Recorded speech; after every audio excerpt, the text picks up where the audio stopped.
I have the distinguished honor and privilege to welcome two folks to the stage,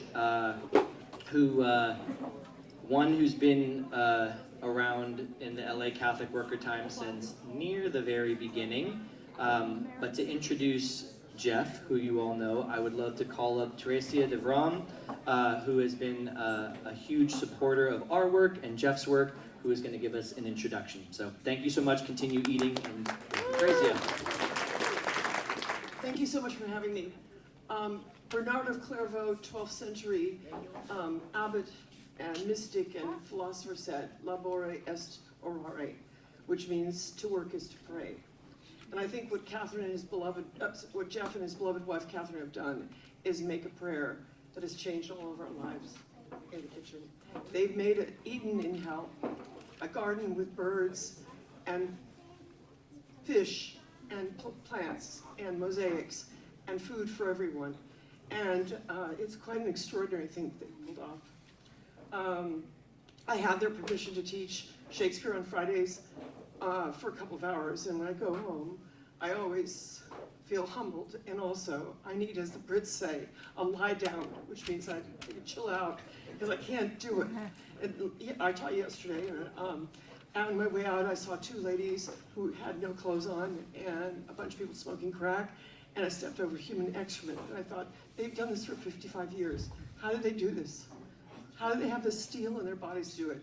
I'm not the person like they are, who has the courage of their convictions. I don't step over lines. I don't want to go to jail.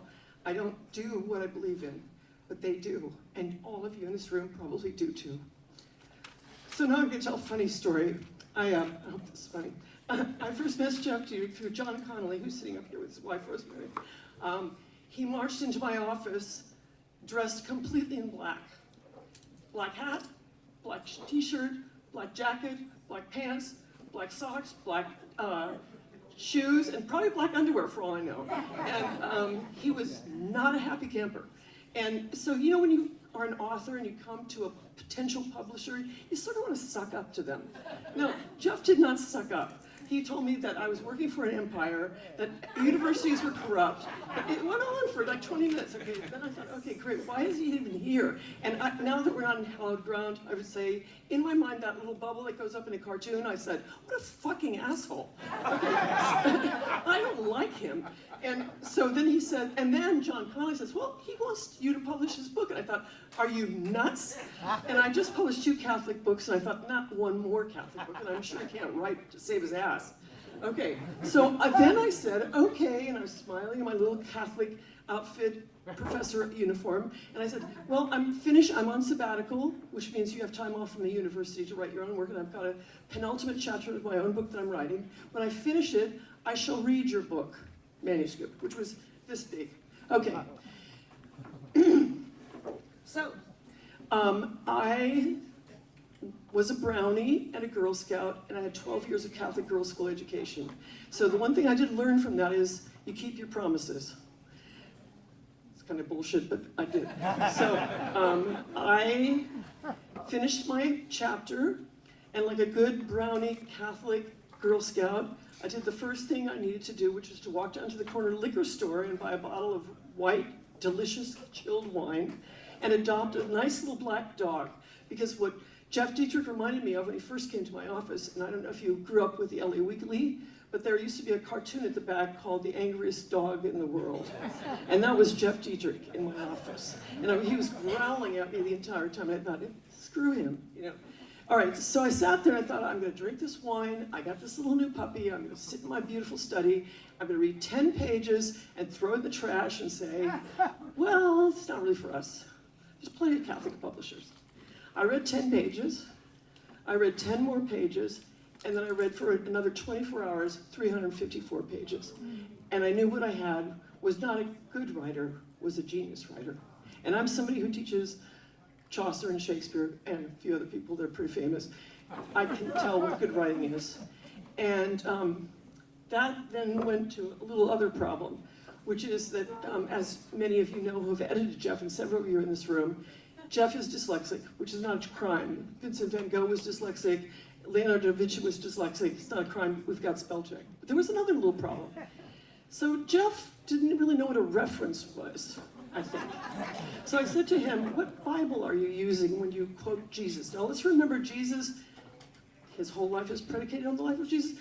Didn't write anything down, neither did Socrates. Somebody else wrote that stuff down. And he said to me, oh, we got Bibles lying around the house. I said, well, you gotta have the right reference. Then I said, well, I don't really recognize what you just wrote here. And he said, well, I kind of tend to paraphrase. Now, you don't paraphrase in a book, right?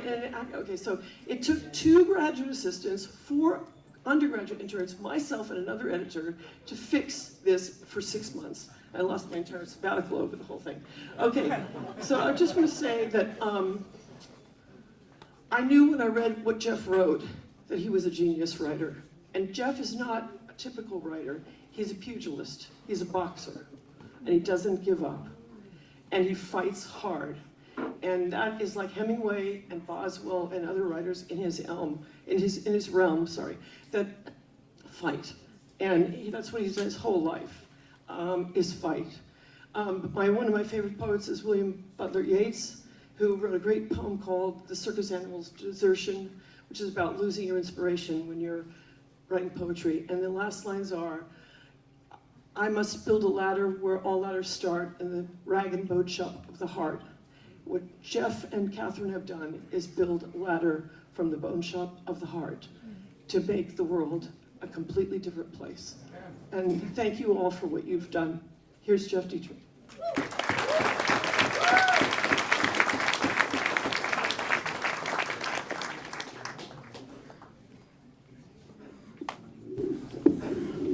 I can't top that introduction.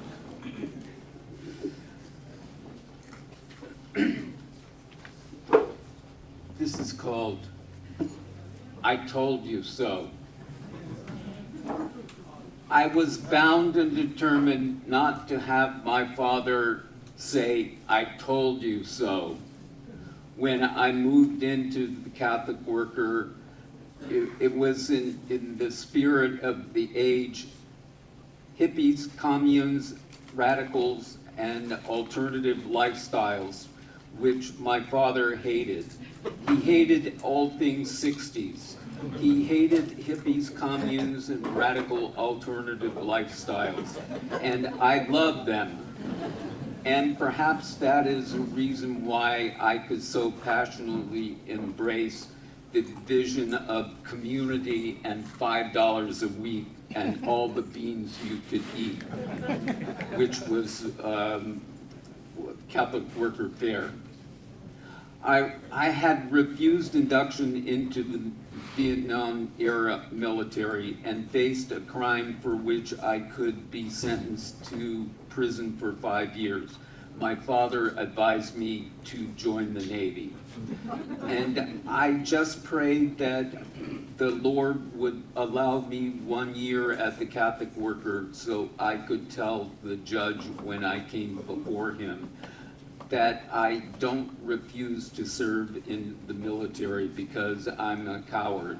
I refuse to serve in the military because I refuse to serve in the military because I refuse to murder my Vietnamese brother.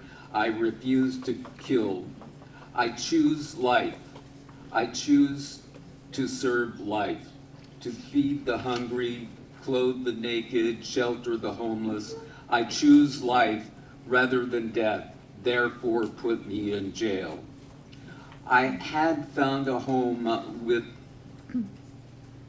a life with Den and Chris Delaney and Susan Pollock and John Owen and the neighborhood alcoholics who slept in our front room.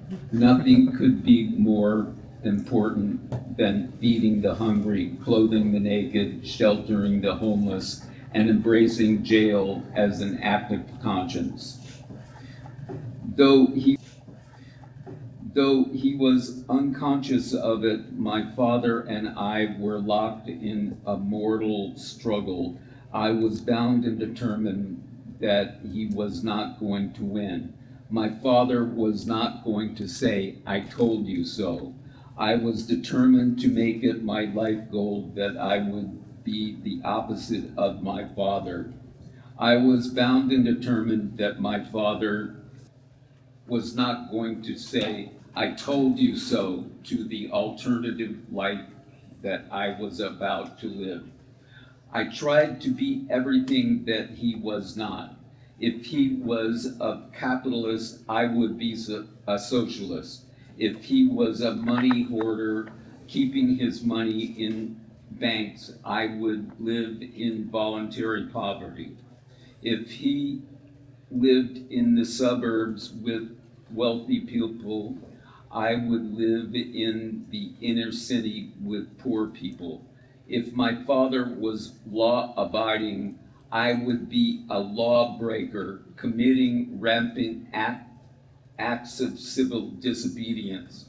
I was bound and determined for my father not to say, "I told you so," that you could not live the alternative life of poverty and simplicity and community that you were planning to live. For over 50 years, my wife Catherine and I have created community on Skid Row in Los Angeles that has stood faithfully for the gospel principles of justice and peace. We have thrown blood and oil on the steps of the federal building and cut fences around the nuclear test site in Nevada, been arrested countless times. We have fed the multitudes of thousands of homeless people out at our hippie kitchen. We have given out thousands of shoes, blankets, clothes, tarps, and we have lived simply in our own home with the poor and homeless, some of whom have even died with us as we prayed with them in our hospice room. We have influenced public policy such that Skid Row has become an Ellis Island for the poor and homeless, with tents and tarps and proliferating the sidewalks and the streets, proclaiming that the neoliberal capitalist system is broken. But this is not success as the world knows it. Christ remains crucified in the poor and homeless of Skid Row, as well as all the poor and homeless immigrants throughout the world, fleeing war, famine, and climate change. When I let my plans for a Catholic worker empire get out of hand, it was Catherine who pulled me back. As we began to talk, I came to realize that Catholic workers should not be empires, should not be nonprofit corporations, should not be professionals. Catholic workers should be personalists, small, lean, precarious, and close to the bone. Over the years, we did build an empire, but an empire of a different sort, an empire that allowed us to stay small, lean, personalist, and close to the bone. It was an empire of sister house communities. Instead of growing the Catholic worker empire, we have sought to build the Catholic worker movement. We have built a counter empire of mutual and interdependence within the Catholic worker movement. From our first two sister houses founded by community members Julia Ocegrosso and Jonathan Parfrey and Rio Parfrey, we have grown into an interconnected but independent sister house network of 12 communities founded by individuals who have been missioned from the LA Catholic worker to found new Catholic worker communities in other cities, often in other countries. Many houses have been serving poor and homeless in their cities for 20 or 30 years. The LA House commits to funding their initial efforts till they are ultimately financially independent. Many of the more established houses have also contributed to this effort.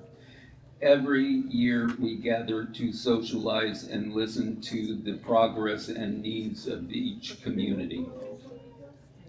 Though Catherine and I have never had children, I am reminded of the quote from Dorothy Day: "I found myself a barren woman, the joyful mother of children." These are our children, of whom we are justly proud. It is not an empire, but more like a family. Some of the sister houses communities are here to celebrate with us. Please stand up.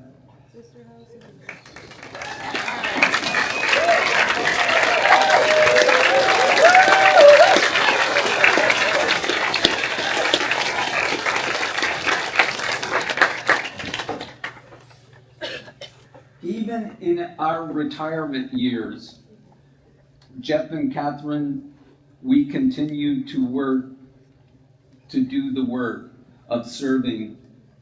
On my kitchen days, I get up early so I can leave at 6:30 in the morning with the early crew.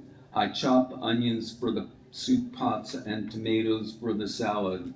I can no longer stand for lengthy serving hours, so I sit and hand out napkins, which is a superfluous job. But I smile and hand out napkins just the same, and say, "God bless you," to the poor who pass through our door.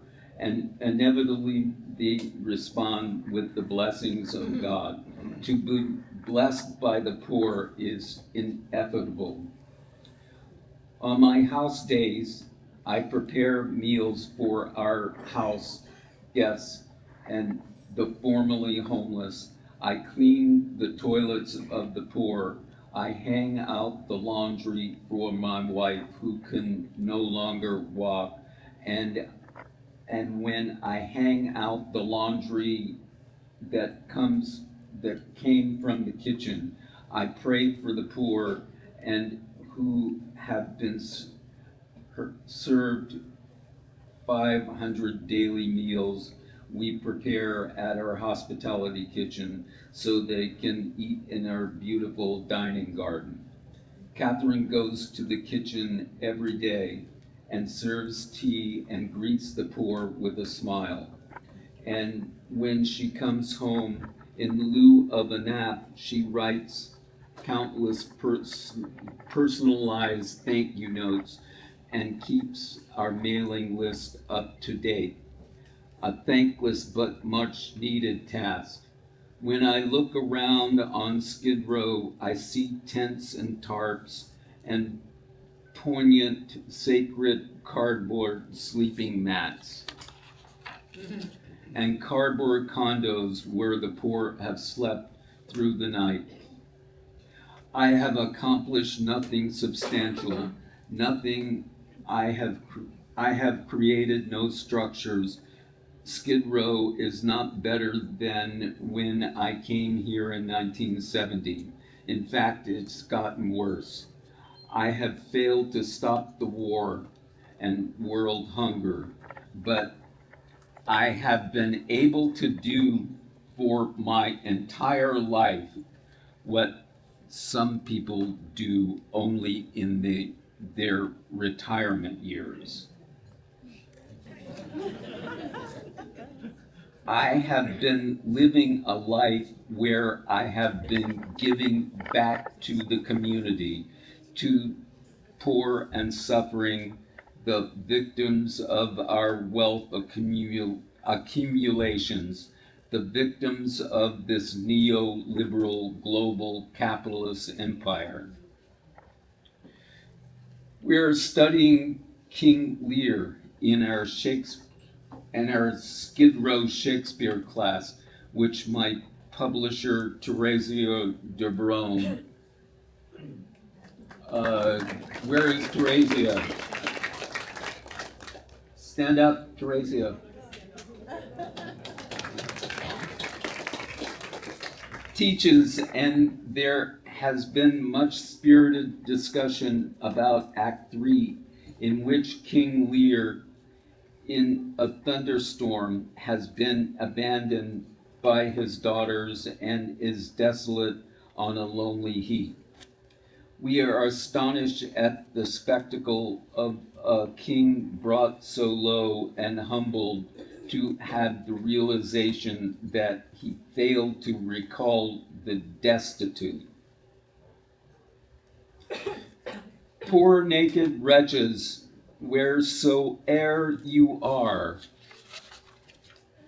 that hide the pelting of this pitiless storm, expose thyself to feel what wretches feel, that thou mayest shake the superflux to them, and show the heavens more just. I have tried to live my life in confirmation that I have, like Jesus, shaken the superflux to them, and shown the heavens more just. Though I was not fully cognizant in my youth of the gift my father and mother had given to me, that if I had failed in my disastrous attempt to live out my dream life of community, simplicity, and service to the poor, I could have come back at any time to their loving, stable family home. Instead, I gave up that privilege for the privilege of uniting myself with the poor and starving and suffering throughout Skid Row and the entire world. But I did not fail. I married my loving ex-wife of a nun, and together we made a stable, loving family life for outcasts and deviants and drug addicts and alcoholics and the victims of homelessness and despair. And I did not have to hear my father say, "I told you so."